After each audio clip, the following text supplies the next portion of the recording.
So are you familiar with like Genki racing games at all? A little bit. They do the Tokyo Xtreme games on the Dreamcast, That's right. right? Yes, yes. And I would say that games like this and I mean, they actually continued the Wengen series. It continued on, and you had like these different flavors of Japanese racing games with like the Shitoku battle games, which were more like the mountain racing, drifting, and all that, and like Drift King 97 kind of thing. And then you had your like freeway racers where you're like taking on other gangs, other street gangs, and of course they would end up, I think, hitting their prime, really getting good on like the Dreamcast and PlayStation 2 with like the Tokyo Xtreme Racer 2. Exactly, yeah. Those were some great games, but this is kind of where it got started, and I think Genki made some really good racing games. Yeah, I think a lot of it's based off like the Wangan Midnight anime, I think. That's right, yeah. Semi-inspired by it. And Wangan Midnight was the one with was that the one with the Porsche? The Blackbird? Or that was the one honestly, with... Honestly, I have not read the manga or watched the anime for One Gone Midnight, but I kind of want to. Okay, I'm thinking it's the one with the Datsun Z. Yeah, it was like this kid. It is a Datsun Z. Yeah. Okay, that's what it was. It was the story of this kid. It was another like shonen story of like a kid. Well, I don't know if it would be considered shonen, but kid has like this beautiful green Datsun Z. My brother-in-law had one just like it because he's a huge fan of that manga series, and he goes up, at night on the freeway against his arch rival, the like Blackbird Porsche. It was like an imported Porsche, and it was like a Porsche 911 or something. I'm fuzzy on the details because it's been literally since I was like a teenager since I read those manga, but yeah, I'm into this stuff.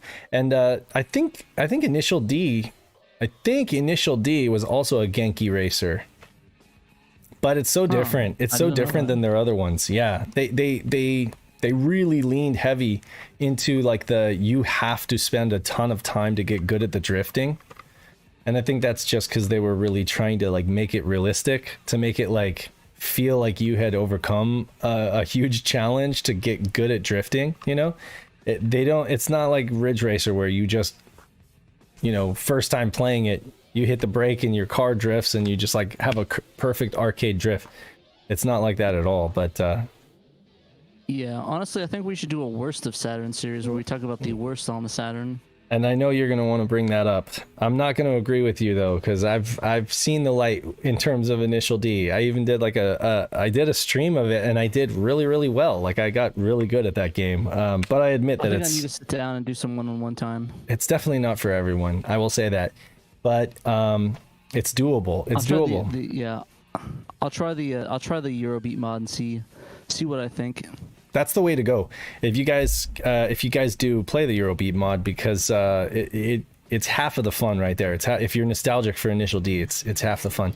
And then there's some good music in this one too, right? I mean, it's different though. The localization for the US Highway 2000, they changed the music. So I mean, for some people they might prefer the Japanese version, but check out both on a YouTube video or whatever and decide for yourself.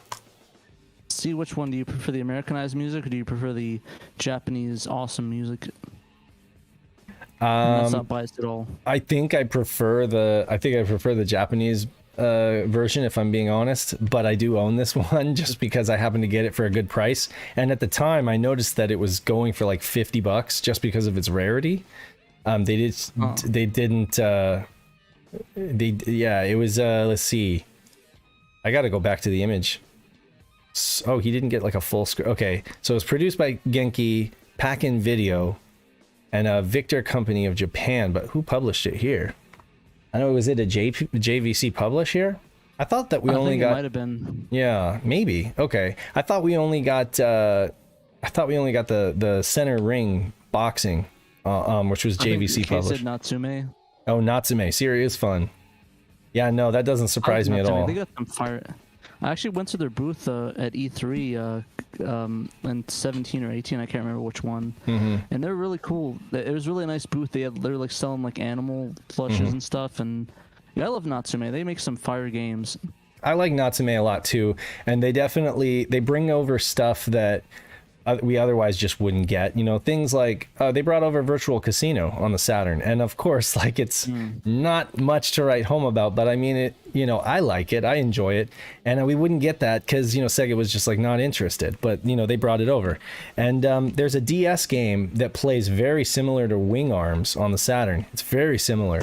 Graphics and everything. They brought it over to DS, and I forget what the name of it is. Wing something. But Wing Chun. Wing Chun. I don't know. I can't. You're gonna have to look it up. But anyway, it's a good game on DS, and it's very reminiscent of Wing Arms. So I appreciate Natsume doing that.